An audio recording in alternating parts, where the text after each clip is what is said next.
iHeart, get ready. Fantasy football is here. Welcome to the Scout Fantasy Show. ScoutFantasy.com is home to the Fantasy Football World Championships and the best players in the world. Real money winners giving their secrets to help you win. Now exclusively on iHeart. This is the Scout Fantasy Show with your host, the one, the only, Dr. Roto.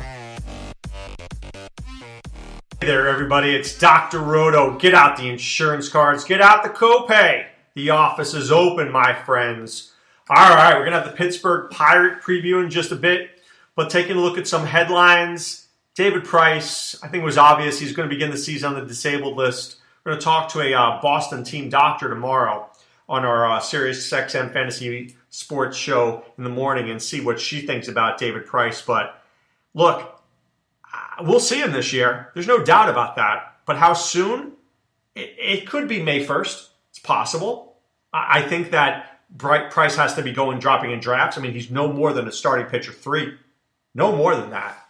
I definitely want 2 guys ahead of Price who I'm more confident in. Carlos Carrasco has some swelling in the right elbow. Now, the MRI came back clean, but seriously, you hear swelling in the elbow, it's just not a good thing. So, will the swelling go down? Sure, with rest. But what does this tell me? It tells me that Carlos Carrasco is not going to be a guy to throw 220 innings. I think we're looking at between 160 and 180.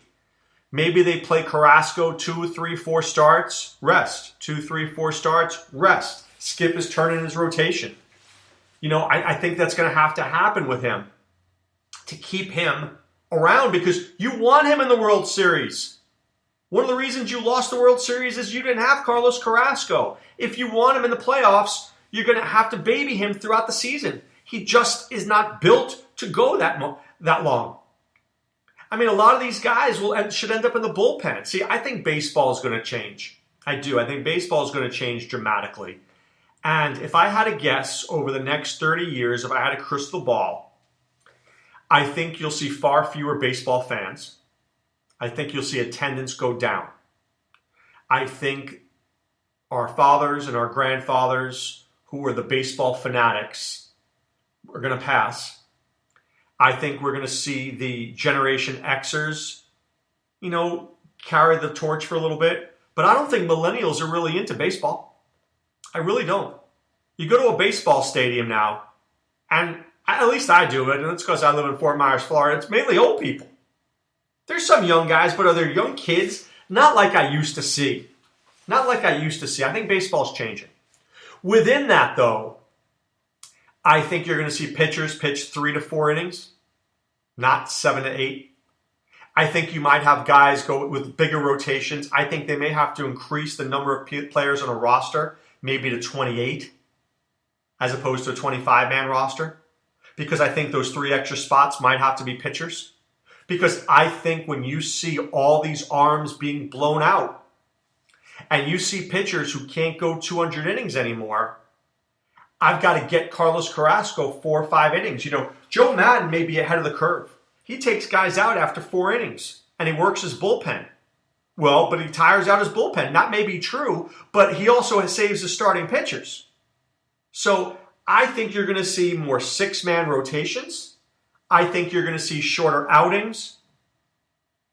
And it's going to be a big problem over the next 25 or 30 years. That's my guess. Speaking of problems, Jason Kipnis, big problem.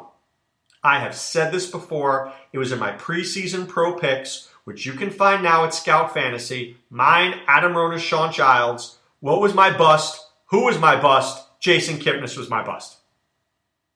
Predictable. A rotator cuff? Good luck throwing with that. Good luck hitting with that. Good luck sliding headfirst with that. This is going to come up. He's going to begin the season on the DL. Is he ever going to get better? I think he goes under the knife for surgery. I do. That's my guess. A.J. Pollock, still out with a groin injury. I need to be seeing him very soon. Otherwise, I'm going to start to get worried. I'm not going to worry yet, but I'm going to worry soon. I'm going to worry soon, not yet. But let's take a look now at our Pittsburgh Pirate podcast preview. Francisco Cervelli, catching.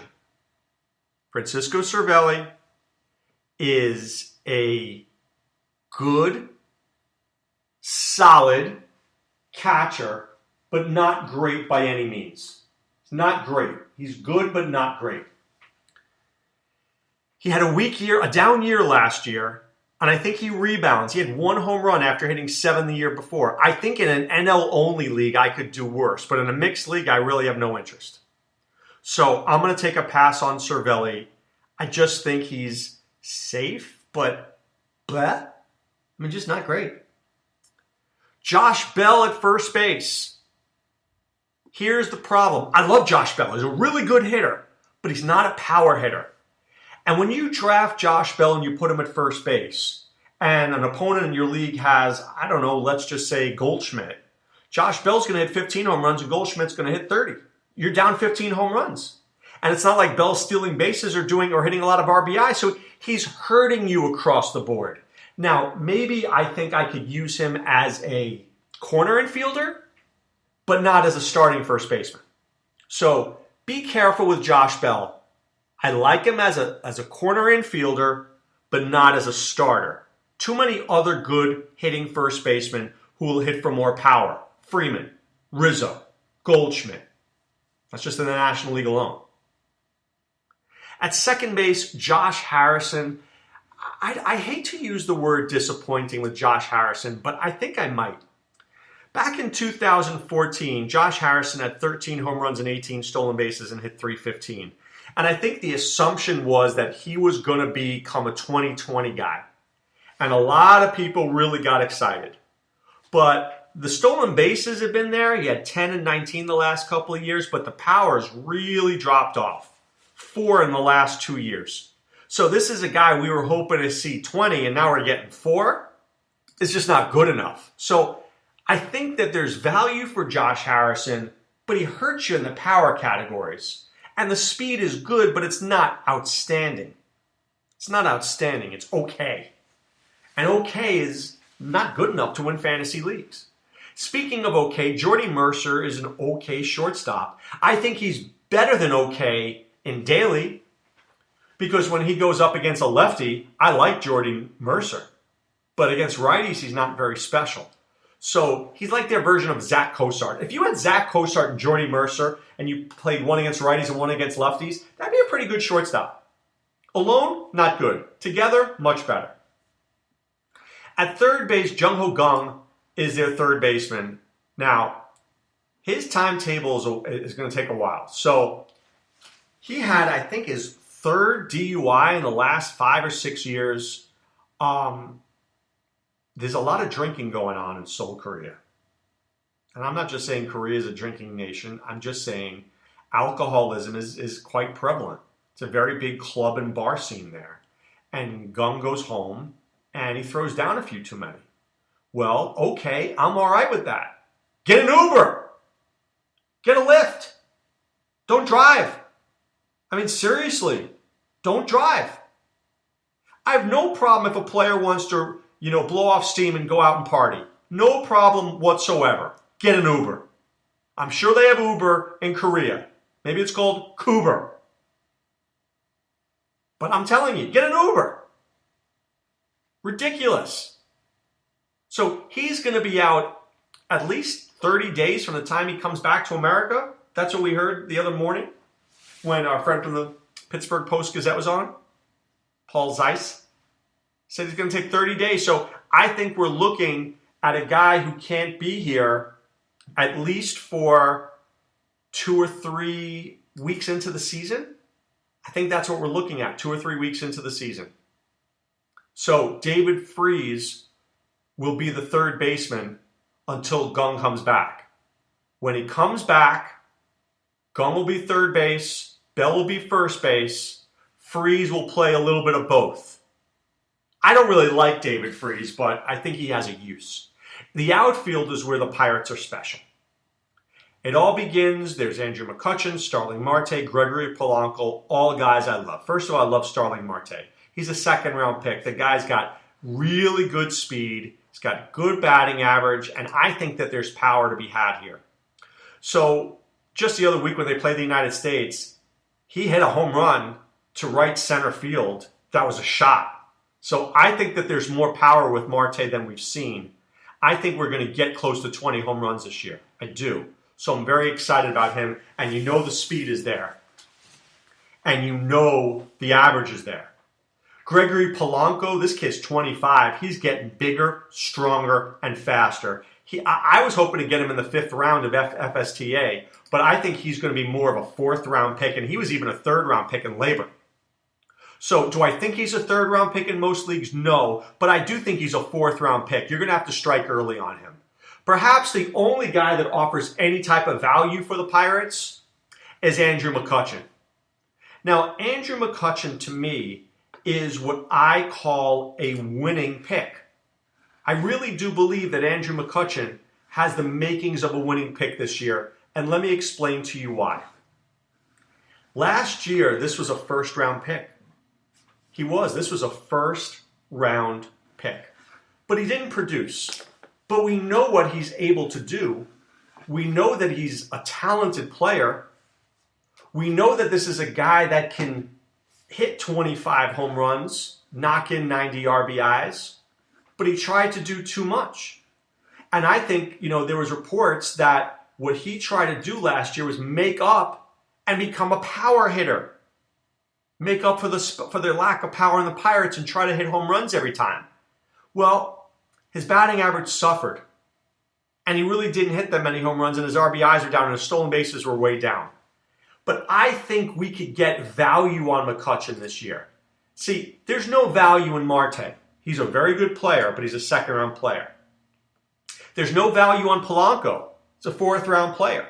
But there is value on McCutchen because I believe that McCutchen could go in the 5th or 6th round, and this was a 1st round player a year ago. So I have no problem. Anybody wants to take a shot at McCutchen in round 4. I think that'd be a really good pick. All right, closing is Tony Watson. Tony Watson, sexual chocolate. All right, Tony Watson. That was my Randy Watson reference for you guys. The ideal situation for the Pirates is to have Tony Watson close until July 1. And if he's good until July 1, and trust me, the Pirates hope that he's good, 2 things happen. 1, he keeps them in games. They win games, they do well. That's the first thing. Secondly, it increases his trade value. And a contender will take him. The Red Sox, the Yankees, the Nationals, whomever it is. Somebody will want a left-handed guy in their bullpen. Tony Watson's that guy. When that happens, I think we're looking at Daniel Hudson and Felipe Rivero as the possible closers.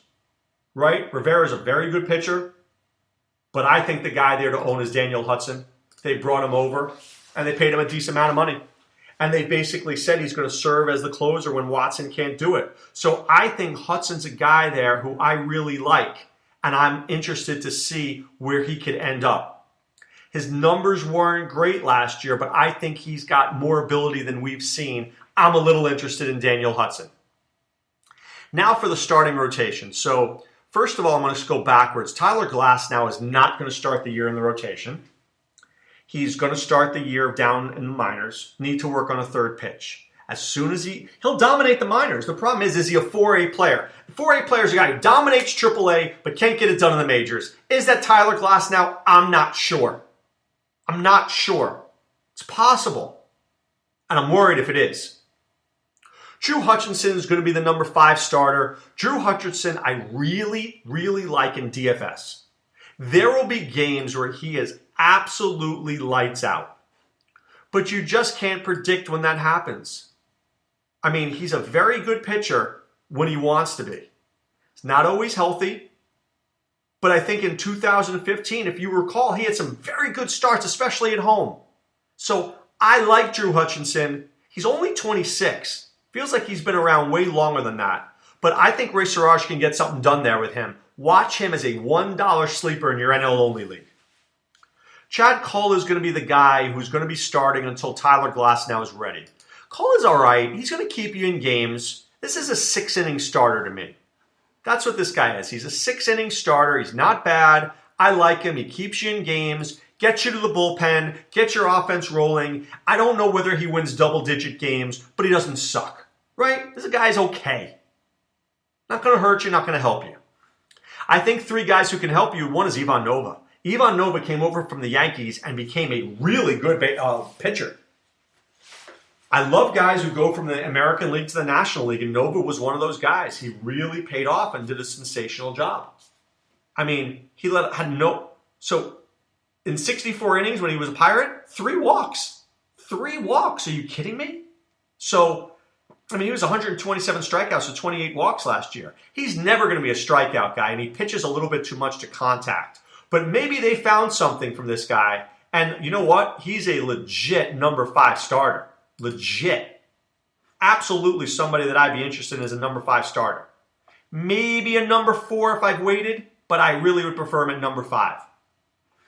Jameson Taillon, his time is now. His time is now. 25 years old. There is nothing more that he needs to do in AAA. All right? There's nothing more he needs to do. Right now, he needs to go to the major leagues and dominate, which I think he's able to do. Will we see him this year be good enough to be consistent enough to be relied upon in seasonal? Probably not. But we're getting there. We're moving closer. And I'm interested, and I have him on a team. He's on my FSTA team. I like him. I do. I like him. Ideal number 4 starter. Ideal. And then finally, Jarrett Cole, who, look, this is a guy who has an elbow ligament injury, and he decided that he's going to rest. I'm nervous because I love Cole. I do. I love Jarrett Cole. But I don't know whether rest gets rid of an elbow ligament injury. I'm not sure of that. You know what gets rid of it?